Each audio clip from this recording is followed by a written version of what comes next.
What's going on, y'all? Nevaeh Shell. I'm Al Bowman. And you are reading FAYNC magazine. Hey, what's up? I'm Zairis, TeJion Miles, and you're locked in with FMtv. And today we got Nevaeh and Al with us. So I've known y'all for a good amount of time now. So tell us a little more about yourself, Al. You first, and Nevaeh, you tell us a little more about yourself. So yeah, of course, I'm Al Bowman. I'm a big and tall model, and I create big and tall content. I curate through my company, Al Bowman Creative. So we do things spanning from market events, art exhibitions, any collaborative creative projects we can work on. And yeah, that's pretty much what I do in the creative community. And outside of that, I work in content. Cool. That's what's up, man. So what about you, Nevaeh? All right, so I am a recording artist. I make a lot of different types of music, rap, sing, all that. And I started Threads in the Ville out here, and we just had our second fashion show. So I've been creating that type of lane for our community, giving designers out here that type of safe space, and creatives alike too.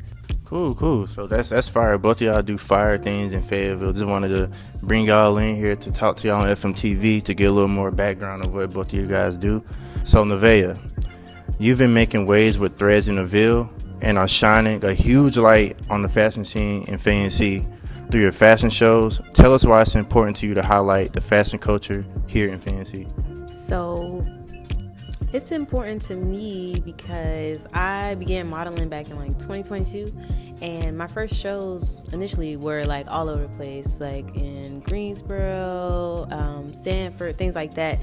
And the more I saw the behind the scenes and everything that goes into it, I was like, this is something the Ville needs. I'm pretty sure there's plenty of brands out here and designers and all that type of stuff out here that don't even know about fashion shows or just really want to put themselves out there a little more. And I know a lot of people that want to get into modeling as well. So I wanted to create that lane for people and give them that chance to learn how to model, put their brands out there, and just really bring the community together in a new way, since I do know so many creatives. Okay, cool. That's what's up. That was a good way to put it too. So Al, let's move on to Al. So give us some insight on your creative company.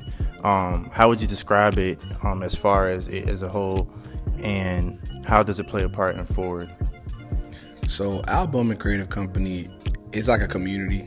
Even on the website, one of the first words I use is community for creatives, artists, visionaries, even supporters of the arts, people that may not feel as though they have a home as a creative, but they can come to these events and anything I host and network, meet people, and maybe that can help shine a light on what some of their interests may be.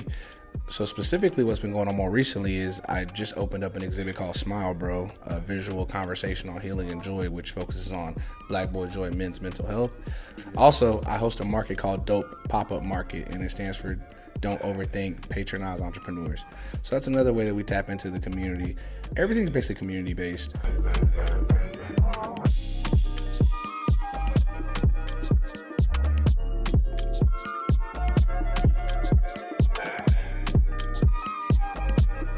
And as for Forward, it brings together a focused group of individuals to come in, network, meet one another, and come in for a focused conversation on whatever the subject is for that session. So they're quarterly sessions, so each one focuses on something different. And we let the speaker come in and facilitate the event, so they're going to look different every time you come. So I like the fact that it incorporates what Nevaeh and I put together before, but it also lets the artist or the speaker come in and really curate the space to their own liking, add features into their liking, and it creates a different experience for everyone. Cool. So I've been to the last Forward that you guys did. Now that you guys have had 2 volumes, tell us about how it's been received in the community. Either one of you can speak on that. All right. So I think that after both events, honestly, it's given us a different vibe as to who's gonna come to the events, and everybody always shows us a lot of love. It brings a different community every single time. So the first one definitely was a major interactive conversation, and everybody was kind of getting to know each other and figuring out what they do in the community and things like that. And the next one, we definitely talked about everybody's sense of style and how they're perceived when they have their style, what they choose as their style and things like that. And I think that one was really memorable because you really don't think about how people perceive your style and what they see when they see you, but you know how you want to put that thing on. So it's like, it was cool to see everybody interact and have that type of conversation for real. just like Nevaeh said, we're bringing together different groups of people each time.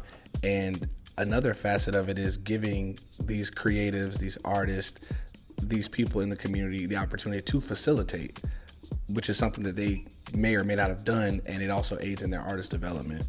So they're able to come in with a focus in a smaller community of people and maybe practice a spiel or practice a session that they may want to do on a larger scale, but they get to come into a group of 20 to 25 people and host that dialogue, network with people, meet someone they never met before. And that's one of the biggest things I preach at any event, that whether I host or whether it's curated by me, is I want people to meet someone they've never met before. I want them to network. I want to see them at other events and they embrace one another, because now they're familiar with each other in a creative community, in a creative capacity. Cool. So as far as FWRD as a whole, how does it play a part being different than other fashion communities? That's a very good question. It is. I think that we're very different from other communities because we're hitting on topics that not everybody really hits on. We have talked about things so far that I don't really see other communities highlighting, especially finding your sense of style or just networking in general. I think we definitely make things a lot more interactive than other communities. Yeah, and to roll off of that, the interactive piece I think is what makes it more important, because we don't want people to just talk at people. We don't want people to not feel included in the conversations. So whether we set it up like a runway when you come, or we make a big circle and we all powwow together, we just want everyone to be able to feel like they're a part of the experience and not just a person against the wallflower watching everyone else do things. So I don't want to use the word force, but we encourage people to partake in what we're doing. And I mean, this is just really the start for FWRD. It's our first year, and we have other things that we've discussed coming down the pipeline in the future. But we're building this community, and like I said, every session may not be a specific topic of interest for someone, but it is for someone else. So that's why we keep saying it's usually a curated group of people that come in, and you may not come to the next session, but you may come to the session after that. But we want to build that community, and I think that's what sets it apart, is the fact that we're giving people different opportunities to mingle, meet one another. Last session we had, a young lady came in and she came to attend the event, but she also is a published author, a self-published author, and she brought her book in, and we got to network from that capacity as well. And I think it's very important for people to come in, let people learn who you are, and it may not be an opportunity that I can help you with, but maybe someone else can say, oh, I saw you had this book and this is what I can do for you, or I want you to bring it here. And I want people to come in authentically as themselves, and I want them to promote who they are. So we got the hat, DTLR. The vest comes from Houston White Company, black-owned brand, of course. Got Tapped In Apparel on the Sade t-shirt. Pants are from Pants Nova Men. I got on my Travis Scott Jordan 1s, doing the red laces today. And most of the Jordan accessories are from like Nova Men, or they're from a department store in the mall. So chill little fit today, comfortable. It's hot as hell outside, so that's what I wanted to wear. So the fit today, top is from Shein. I got like a bathing suit top underneath that I got from the mall. Forgot the name, but it was from the mall. Pants are custom 101s from Alexis Mercedes Designs. Shout out to her. And shoes, I believe I got these from H&M or something like that. And my little, this is a waist beads, but I put it on my ankle. And I got that made by Danielle. Check her out. That's prototype. And my bracelets, rainbow. Rings, rainbow. Because we baddies on a budget. And that's about it. So like I was saying before, I pulled up to volume 2. So as far as volume 2, it was definitely a fire event. I wanted to hit more on that. So as far as the second volume, you talked about the message you wear. What are some highlights from the gathering that stuck out to you? This is kind of funny, but so we were talking about when you're out and you're seeing fellas, you know what I'm saying? If you see too many sparkly clothes on a man, or like rhinestones or something, it don't give what they think it gives. it can make you feel like they in them streets or they not really, you know. And then ever since we talked about that, I literally, every time I'm out now, I see so many people with sparkly shirts on. I'm just like, I never paid attention to that before, honestly, until we had that conversation about how we perceive other like guys in certain clothing and things like that. So that's really stuck with me, for real. I can't even disagree. When I see a Diamond Bandit on social media, I think about them and the conversation that they had. So I'm not knocking anybody. It's just we do have these memorable moments, and I would say one for me I would say a memorable moment from Volume 2 for me was just the way that there was terminology that came out that I'd never heard of before. So I admitted that I never knew what I would call my personal style. And so I think there was a term that came up in the group because like it's interactive, so people were talking and someone used, Lux streetwear, and I was like, oh, I never would have thought of it. But ever since then, I think about it, and I do apply that when I do speak to people about my style, my sense of style, because I never had a way to describe it. So I think that was a moment that I took away from it. All right, moving forward. So Volume 3, like what's something that you guys think y'all gonna tackle in Volume 3, and when will Volume 3 be possibly kind of like hinting at it? You know the date, right? Cool. Okay, I got it. So we're always working, whether it's on our individual projects or we're coming together to work. So we are going to be doing late July will be our next one. Actually, July 24th will be our next forward session. So forward Volume 3, and we have a really dope special guest. I don't know if I want to drop the name now. So I'm gonna hold off. Yeah, so I'm gonna hold off on that. But you got the date, July 24th, and so we're gonna have a really dope special guest, and we're gonna have a really cool interactive subject to speak on that day. So yeah, July 24th. Mark your calendars for Forward Volume 3. Cool. I'm definitely gonna pull up. Definitely support what y'all doing. It's fire. Definitely needed in Fayetteville. So I appreciate both of y'all doing that, coming together, bringing that to life. And just to see like the people that come out and that actually love coming to it, it's great for the city. So I want to say y'all definitely doing it. So what do you envision for the fashion community in FAYNC, and how does Forward play a part into that in the future? I can see it's definitely growing. We've definitely been having more people gravitate to us, whether it be from Forward or Threads in the Ville. People definitely reach out to us about opportunities, whether if we know about any photo shoots, any brands and things like that. People are always questioning what we know about this type of stuff. So I can see that it's definitely growing into the right direction and elevating, because so far both events has been better like every single time. So I just can see it continuing to grow. Cool. One thing that we actually, I think, may just have discussed today is that Fayetteville it's curator led. So if we don't do it, no one else will. So it almost becomes a responsibility in a way to bring these things, because we hear these terms as in Fayetteville needs more of this, Fayetteville doesn't have things like this.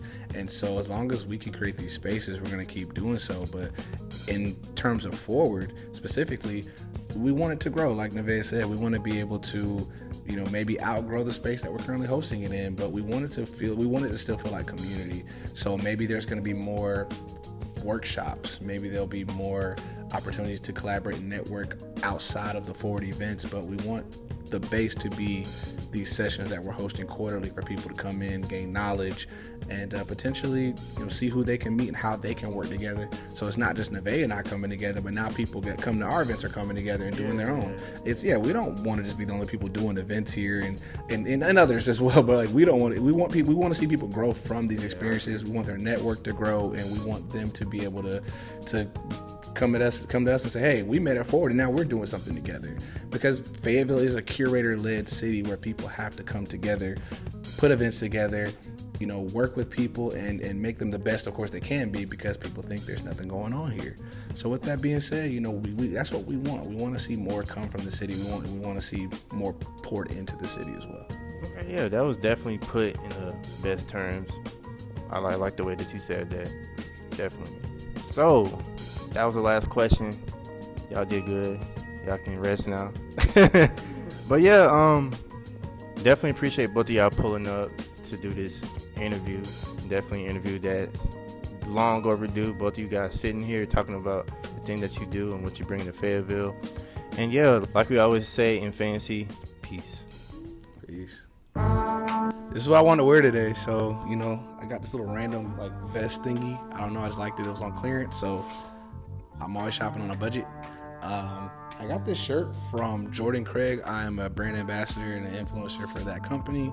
And yeah, got these wide leg pants from Nova Men, and the shoes came from, I don't remember where the shoes came from, but I love them. They're very comfortable. Yeah, and I just love LA hats, so I always got an LA hat on, just like in the last video. So yeah, I like this fit because it's comfortable. It's breathable. It's a little warm outside, but you can still get fly. Nothing's too heavy on me. The wind catches it really good, so it's a real comfortable fit to still be clean. You can wear it in multiple places. You can wear it to dinner. You can wear it out with friends. You can wear it to a social setting. So yeah, I can wear it to the coffee shop. It's a fly fit that's versatile, and it's what I wanted to wear today. Okay, so this is a one-of-one that I upcycled with the help of Nikki Got It. Okay, it was a full long, like, I don't want to say Amish dress, but it was very long and flowy, and we turned it into a two-piece set with some ruffles. These ruffles gave us a very hard time on the sewing machine, but we made it work. So yeah, it's one-on-one. And shoes, I believe, are from Forever 21, something like that. So yeah. And this outfit makes me feel very much in my feminine era, okay, because I wear a lot of streetwear and stuff that's a little edgy, so this makes me feel a lot more feminine, a lot more soft, and it's giving spring. So.